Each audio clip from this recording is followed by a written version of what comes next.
a primeira parte desse sermão. Se você quiser, se já tiver oportunidade, se quiser anotar, o título dele é Realizando a Obra de Deus com Sucesso. Hoje é a parte 1. Realizando a Obra de Deus com Sucesso. Os 2 primeiros versículos nos diz: Sucedeu, depois da morte de Moisés, servo do Senhor, que este falou a Josué, filho de Num, servidor de Moisés, dizendo: Moisés, meu servo, é morto. Dispõe-te agora, passa este Jordão, tu e todo este povo, a terra que eu dou aos filhos de Israel. Amém. Vamos orar mais uma vez. Ó Senhor, estamos aqui diante da Tua presença, Senhor, mais uma vez. Uma oração de rogo, ó Deus, de pedido, de dependência Tua, meu Deus. Estamos prontos para falar, Senhor, das Tuas verdades, da Tua lei, da perfeição da Tua palavra, Senhor, enquanto nós somos imperfeitos, pecadores, ó Deus. Mas fazemos, ó Deus, cumprimos essa ordem, ó Deus, confiados tão somente em Cristo Jesus, o varão perfeito. Olhando para Ele, ó Deus, nós temos a ousadia de nos levantarmos e falarmos, ó Deus. Porque de nós mesmos não temos nada. Não temos o que oferecer, não temos o que dizer. Senão aquilo que está em nós. E o que temos a te oferecer, ó Deus, senão os nossos pecados. Mas confiando em Cristo Jesus, ó Deus, e rogando pelo Teu Espírito, nós te pedimos nesse momento. Que o Senhor assim fale através de nós. E dê ouvidos e entendimento também a todos aqueles que estão aqui presentes. Que compreendam, ó Deus, a Tua mensagem, a Tua palavra, que sejam impelidos, compelidos, ó Deus, a viver para o Teu reino, para que sejam, ó Deus, tocados pela Tua palavra e se arrependam dos seus pecados e confessem a Ti, ó Deus, caso ainda não tenham feito, a Ti como Deus verdadeiro, a Cristo Jesus como Senhor da sua vida. Confessem que têm necessidade do Espírito, ó Deus, para poder viver em conformidade com a Tua lei, ó Deus. Tem misericórdia, ó Deus. Age nessa noite, ó Deus. Toca os corações. Abre os olhos, ó Deus. Esclarece, ó Deus, os entendimentos. Dá ouvidos e olhos espirituais para entender a Tua palavra. É o que nós te pedimos humildemente. Em nome de Jesus. Amém. Amém. Realizando a obra de Deus com sucesso. Certamente você já ouviu essa frase. Deus tem um plano na sua vida. Eu acredito que você já ouviu. Se você é cristão, se você está na igreja há muito tempo, você ouviu essa frase. Ela é uma frase verdadeira, sem dúvida alguma. Mas ela precisa ser aplicada no contexto correto para poder ela ser verdadeira. Normalmente essa frase é usada de forma geral, de forma universal, em todas as situações, em todas as circunstâncias, principalmente em momentos evangelísticos. Não é verdade? Mas no sentido específico, no sentido do chamado de Deus, ela se aplica àqueles que Deus escolheu para realizar sua obra. Deus tinha um plano para o povo de Israel. Deus tinha um propósito. E como Ele é soberano sobre tudo e sobre todos, absolutamente tudo, seus desígnios são cumpridos à risca. E para isso, Ele dispõe de seus servos para realizar essa obra. Servos são nada mais, nada menos que instrumentos nas mãos de Deus. Simplesmente, instrumentos nas mãos de Deus. Na história de Israel, aqui nesse contexto que nós lemos só os dois primeiros versículos. Nós temos aqui, rapidamente contextualizando, Josué recebendo uma enorme tarefa. Por quê? Porque ali Moisés havia já falecido. Deus o tomou para si. Veja como Deus é. Veja a soberania de Deus. E como essa frase se aplica. Deus tomou Moisés para si, e foi Deus que não permitiu que Moisés adentrasse na terra prometida. Foi ele. Por quê? Quem é Moisés? É um servo, é um instrumento na mão dele. Ele disse, você vai até aqui. E a partir dali, quem vai tomar? Josué. Mas Deus usou Moisés de forma grandiosa. Deus o preparou para isso. E é assim que ocorre. Nada acontece por acaso na vida de nenhum dos seus servos. Nada acontece por acaso na vida de ninguém. Principalmente na vida dos seus servos. Porque Deus está conduzindo a vida dos seus servos nos mínimos detalhes. Nós vamos ver isso aqui. Nós vamos ver com Moisés. Nós vamos ver com Josué. E eu desejo que você entenda isso para a sua vida nessa noite. Ele preparou Moisés. Ele tomou Moisés. Nós sabemos da história de Moisés. Da morte. Ele livrou Moisés da morte. Ele providenciou esse livramento porque nós lemos, e por isso que Moisés é um tipo de Cristo, nós lemos que Herodes tentou matar as crianças de 2 anos para baixo. E o faraó naquela época também mandou que as parteiras matassem os homens hebreus, os filhos de hebreus, das mulheres judias, os homens, que todos fossem mortos. E Deus, como Deus é tremendo e soberano, Deus fez com que o próprio faraó, que ordenou a morte de Moisés, criasse Moisés e cuidasse de Moisés, e fosse preparando Moisés para libertar o seu povo durante 40 anos. Ele passou 40 anos no palácio. Nós vamos limitar porque, dada os detalhes da vida de Moisés, e não caberia aqui toda na pregação. Então o que é que Deus fez? Disse, você queria matá-lo? Eu vou pegar todos os seus recursos. Tudo que está disponível do melhor que existe no Egito, para você preparar o meu servo, o faraó, para vir aqui e libertar o meu povo.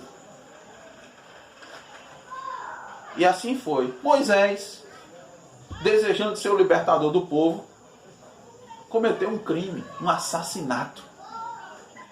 Cometeu um assassinato. Mas tudo estava dentro do controle absoluto de Deus. Ele foi denunciado como assassino e fugiu porque Faraó foi atrás dele para matá-lo. E para onde ele foge? Para o deserto. E quanto tempo ele passa no deserto? 40 anos de deserto. Por quê? Para ser preparado para conduzir o povo no deserto. Os últimos anos de sua vida, ele realizou uma obra extraordinária. Foi um profeta, um mordomo de Deus. Não buscou a sua própria vontade, mas serviu a Deus. O testemunho da Escritura a respeito de Moisés é o seguinte: nunca mais se levantou em Israel profeta algum como Moisés, com quem o Senhor houvesse tratado face a face, no tocante a todos os sinais e maravilhas que por mando do Senhor fez na terra do Egito a Faraó, a todos os seus oficiais e a toda a sua terra, e no tocante a todas as obras de sua poderosa mão e aos grandes e terríveis feitos que operou Moisés à vista de todo Israel. Está lá em Deuteronômio 34, 10 ao 12. Mas agora ele está morto. Deus o chamou para si. Sua missão foi encerrada pelo próprio Deus antes dele adentrar na terra prometida. Os irmãos sabem, ele não honrou a Deus em determinado momento. Ele devia ter falado a rocha, ele feriu a rocha. E Deus disse, por conta disso, você não vai entrar na terra prometida. Deus é soberano. Ele faz o que quer dos seus servos. Contempla a terra, ele subiu no monte, contemplou a terra prometida. E lá mesmo ficou. Ninguém sabe nem o local onde ele foi sepultado. Mas Deus tinha um plano, não tinha, para o seu povo? E ele continuou com o seu plano. Ele agora vai chamar outro para comandar o povo. E ele chamou Josué para assumir esse posto de liderança. Veja, Deus muda de instrumento, mas não muda de plano. A gente às vezes não entende isso. Mas ele não muda de plano. A obra tinha que prosseguir. Por isso que nessa oportunidade, meus irmãos e todos os que estão aqui presentes, considerando as palavras de Deus dirigidas a Josué, eu quero mostrar aos irmãos que Deus comissiona seus servos para realizar a sua obra. E Deus mesmo lhes mostra como ser bem-sucedido nessa obra. Como obter sucesso. Por isso que o título do sermão de hoje é Realizando a Obra de Deus com Sucesso. Nós vamos ver as duas primeiras lições que nós podemos tirar desse texto de Josué 1, do 1 ao 18. E a primeira lição que retiramos da atitude requerida de Josué ao seu chamado por Deus é o seguinte: quer fazer a obra de Deus com sucesso? Disponha-se e obedeça de imediato ao chamado. Essa é a primeira lição que eu quero trazer para vocês nessa noite. Veja, versículo 2, aí de Josué 1. Vá acompanhando, eu vou citando. Se você puder, mantenha a sua Bíblia aberta. Moisés, meu servo, é morto. Isso Deus está falando com Josué. Dispõe-te agora, passa este Jordão, tu e todo este povo, a terra que eu dou aos filhos de Israel. Josué imediatamente, sem titubear, se dispôs para realizar a obra que Deus tinha designado. E isso é o primeiro passo para ser bem sucedido. A ordem de Deus foi: dispõe-te agora, nesse exato momento. Agora, eu quero que os irmãos entendam uma coisa: Deus não está limitado a homens. Saiba bem disso, tá? Independentemente dos instrumentos que ele usa, ele não está limitado a nenhum desses instrumentos. Ele usa porque assim ele quis, ele aprova. Mas ele não está limitado. 30 dias choraram pela morte de Moisés. Deus disse: agora tem um trabalho, precisa continuar. A obra precisa continuar. Essa perda foi muito grande. Os irmãos devem imaginar o que era. Nós citamos rapidamente o que era Moisés. Os irmãos sabem quem foi Moisés, o que Moisés fez, o que ele realizou, como ele foi operoso. Deus falava com ele face a face. Ele tinha uma comunhão, uma intimidade com Deus fora do comum. Nós lemos para vocês em Deuteronômio. Mas ele agora não está. E aí? E quem vai conduzir o povo? E esse povo vai ser bem sucedido? E a terra de Canaã vai ser conquistada? Vai. Porque Deus não se limita aos instrumentos que ele usa. Josué tinha que se levantar e terminar aquilo que Moisés começou. E assim deve ser, meus irmãos. Todos aqueles que se dizem servos do Deus Altíssimo, todos aqueles que dizem que estão para servir no reino de Deus, devem fazer assim. Os mais velhos têm que preparar gerações mais novas para assumir seu posto. Porque todos nós um dia iremos.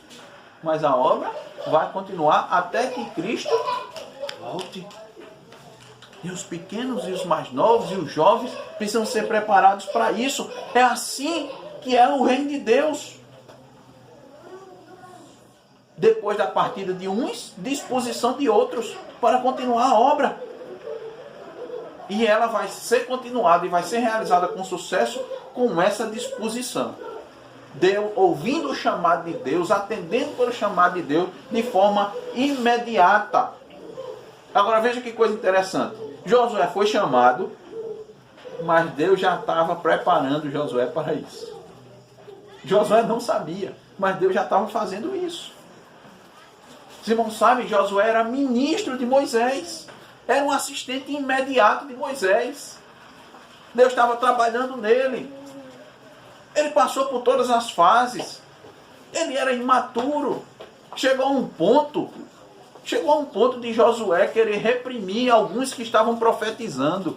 Moisés disse: deixa. Josué estava imaturo ainda, não entendia.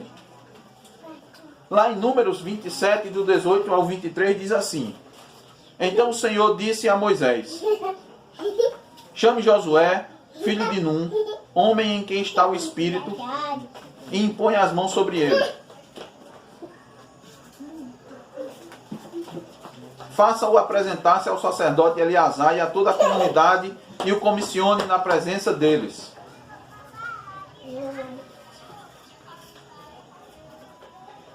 Dê-lhe parte da sua autoridade para que toda a comunidade de Israel lhe obedeça. Ele deverá apresentar-se ao sacerdote Eleazar, que lhe dará diretrizes ao consultar o Urim perante o Senhor. Josué e toda a comunidade israelita seguirão suas instruções quando saírem para a batalha. Moisés fez como o Senhor lhe ordenou.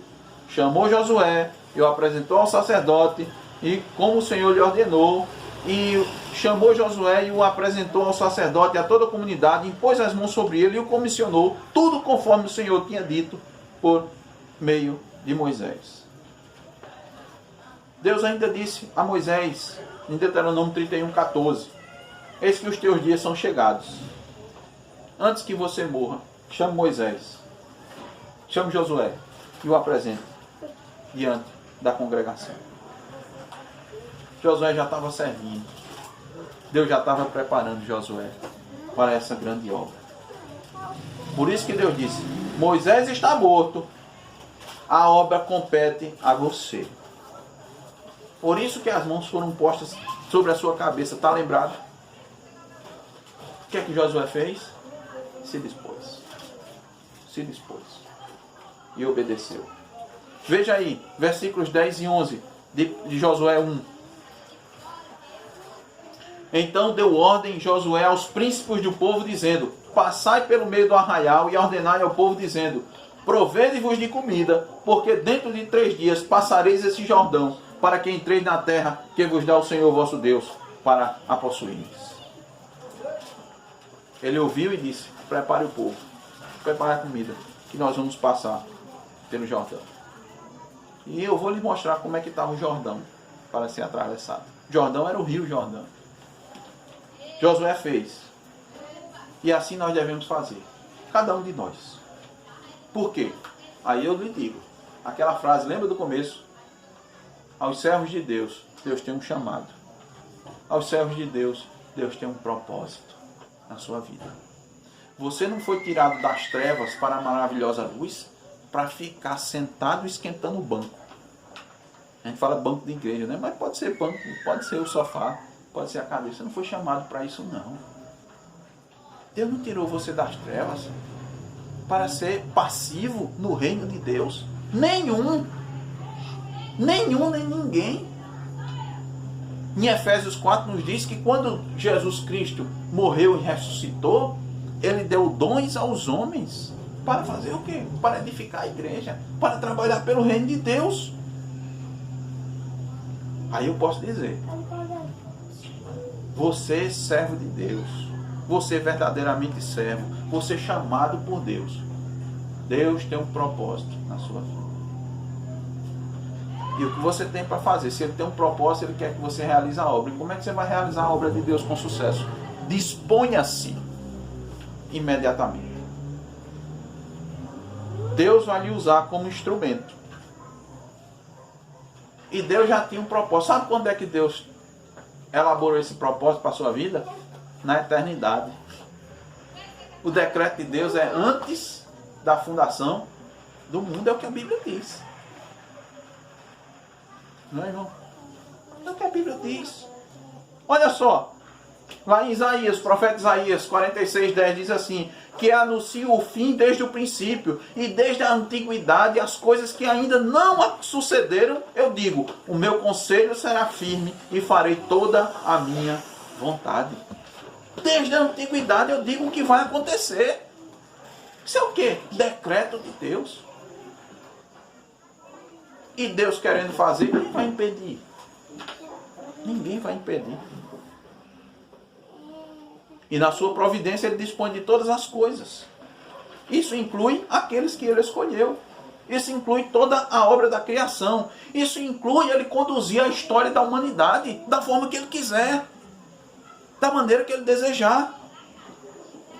Então, saiba que nada acontece na sua vida por acaso.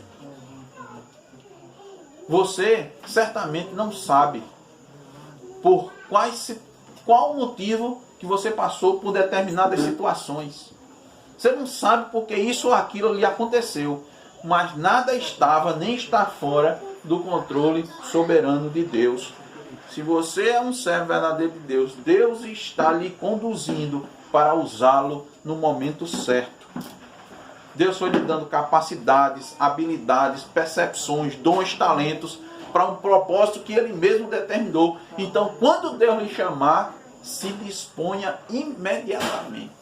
Imediatamente.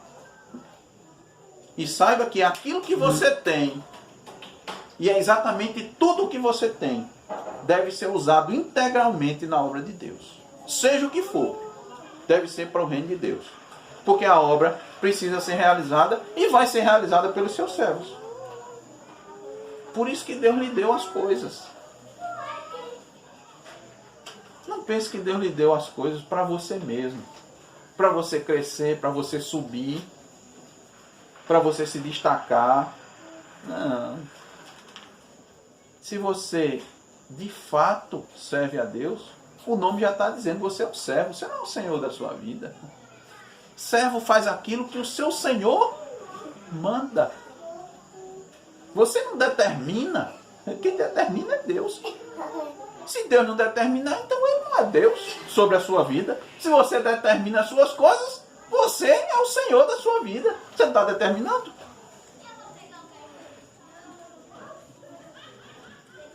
Por isso eu pergunto, sabe por que você tem determinadas habilidades? Porque Deus lhe deu. Sabe por que você tem determinadas oportunidades? Porque Deus lhe deu. E sabe para quê? Primeiramente, para você usar no reino de Deus. Para você fazer a vontade de Deus. Tudo, absolutamente tudo, que você é e aquilo que você tem. Deixa eu dar um exemplo. Por que você acha que uma jovem judia chamada Radassa era bela de presença, era formosa, era linda, era bela? Por que ela era bela? Era para ficar se exibindo seus dotes aos homens e conquistar um bom partido para casar? Você acha que era para atrair um jovem rico, abastado e viver melhor, porque ela não tinha pai nem mãe e era criada por um parente?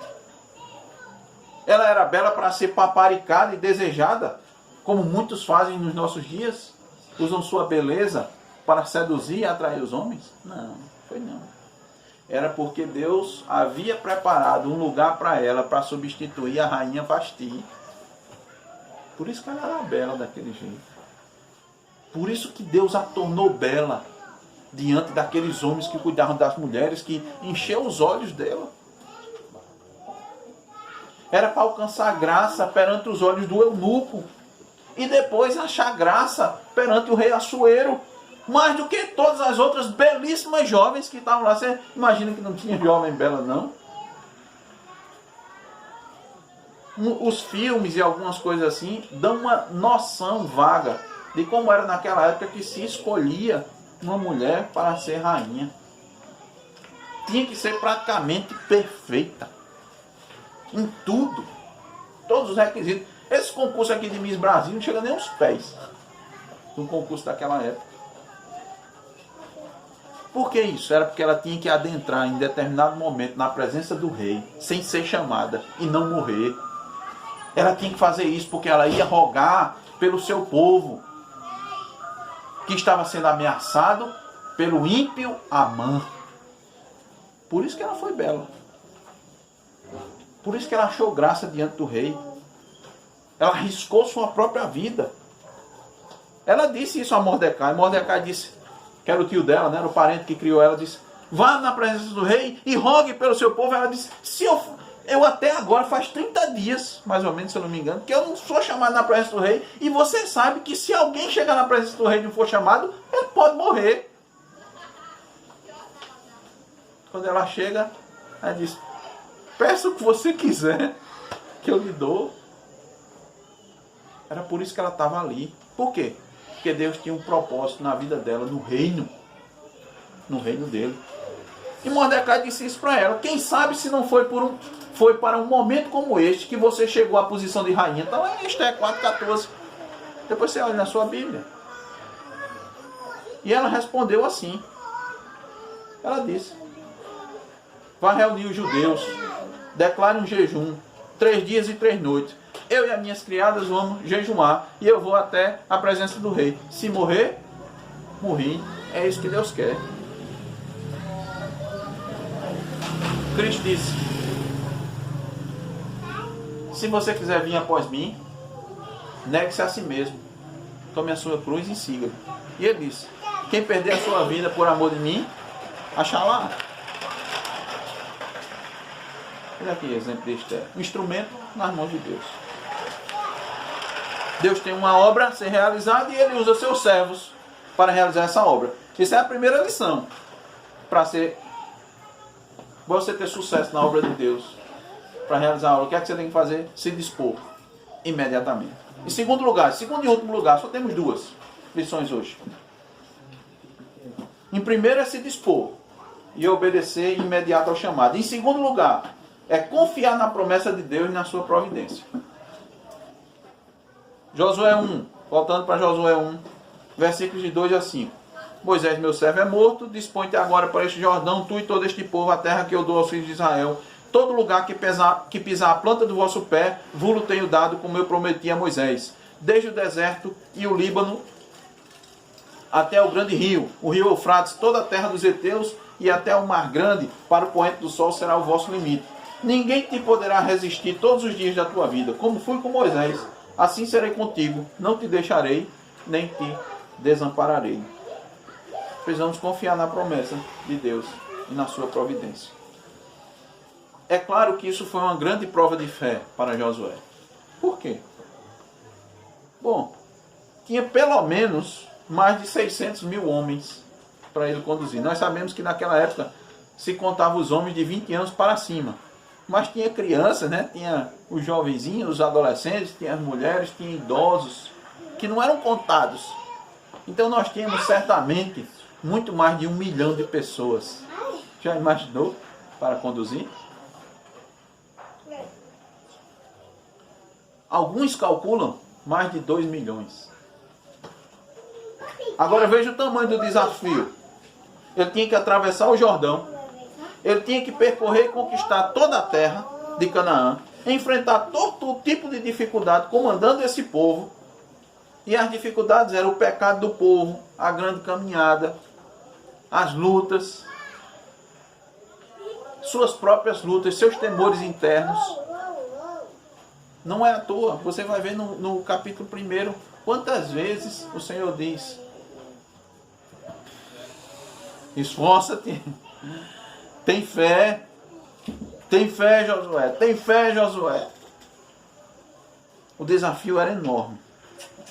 Josué não tinha um batalhão de engenharia, como temos no exército brasileiro, para que pudesse analisar a extensão do rio, fazer uma ponte para o povo passar. Não era assim, não.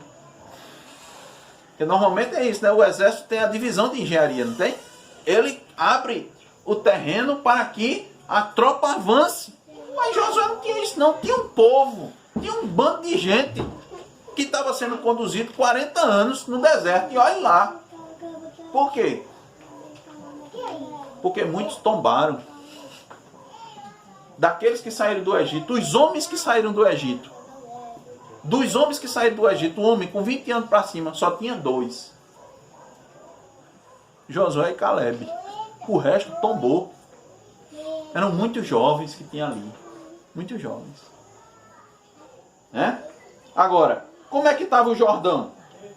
Meus irmãos, o Jordão estava, naquela época que Josué atravessou, estava no seu maior volume de água.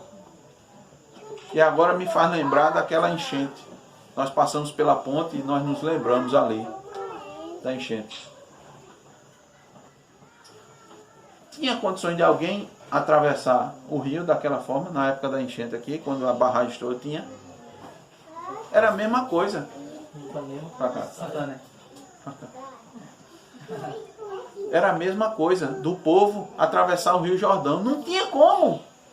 O volume de água era enorme. Não tinha como eles atravessarem o Jordão. Era impossível atravessar o Jordão.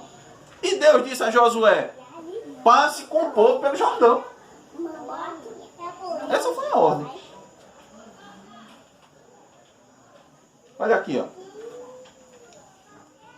Olha o que é que diz aqui, ó. Tendo partido o povo das suas tendas para passar o Jordão, levando os sacerdotes a arca da aliança diante do povo, e quando os que levavam a arca chegaram até o Jordão, e os seus pés se molharam na borda das águas, porque o Jordão transbordava sobre todas as suas ribanceiras todos os dias. Isso está lá em Josué 3, 14 e 15, para mostrar a vocês que o Jordão estava transbordando.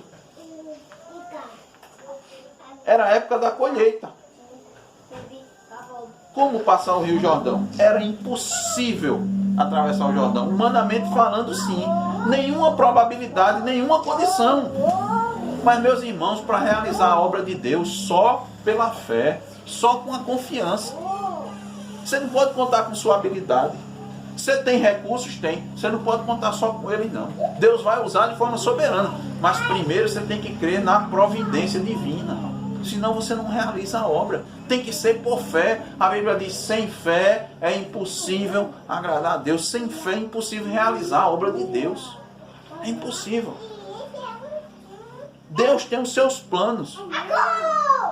Ele vai cumprir com os seus planos. Ele vai levar seus filhos para cumprir os seus planos. Mas você tem que crer na promessa e na providência divina. Senão você não vai realizar essa obra. Por quê?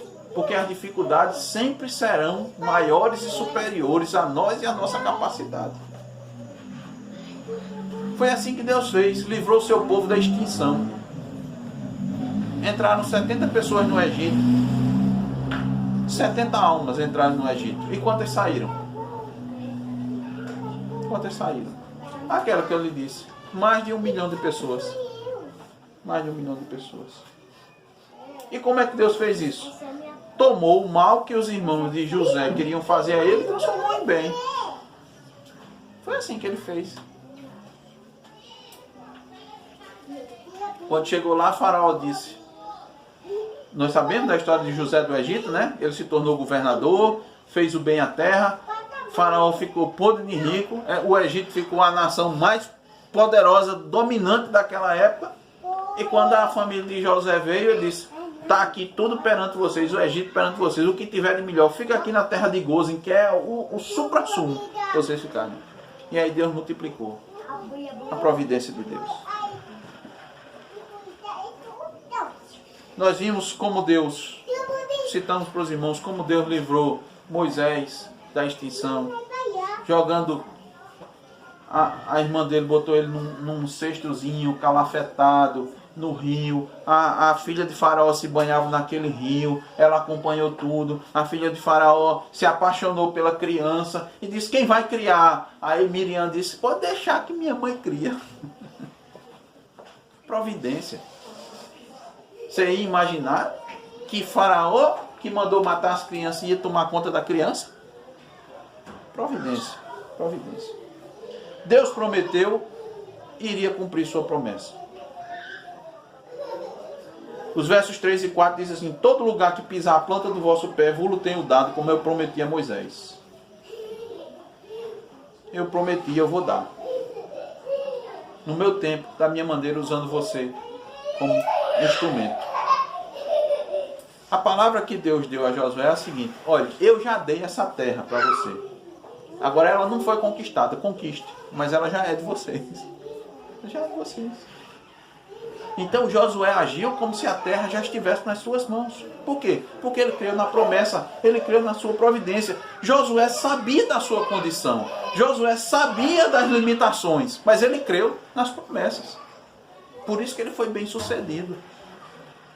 Nós vamos ver lá em Josué 24. Deus nos permitiu, vamos ler, né? Estudar, pregar nesse livro. Lá no capítulo 24, quando ele chama o povo para renovar a aliança com Deus, ele disse, olha, está aqui. A terra conquistada. Deus tinha dado nas suas mãos. Mas ele agiu desde o primeiro começo dessa maneira. Eu pergunto, o que é que essa lição traz para nós? O que isso nos traz? Primeiro, deve nos trazer conforto e consolo.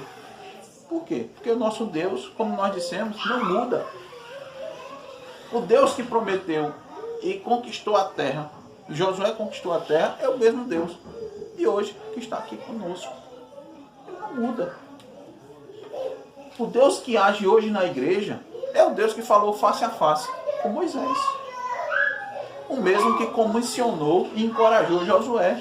Então essa palavra aqui de Josué é para nós nos dias de hoje. É a mesma palavra. Para os servos de Deus não andarem com medo. Para os cristãos não temerem medo da obra que eles têm que realizar, porque o Deus que ordena é o Deus que promete e é o Deus que providencia todas as coisas. Nós precisamos olhar para nós mesmos e reconhecer que muitas vezes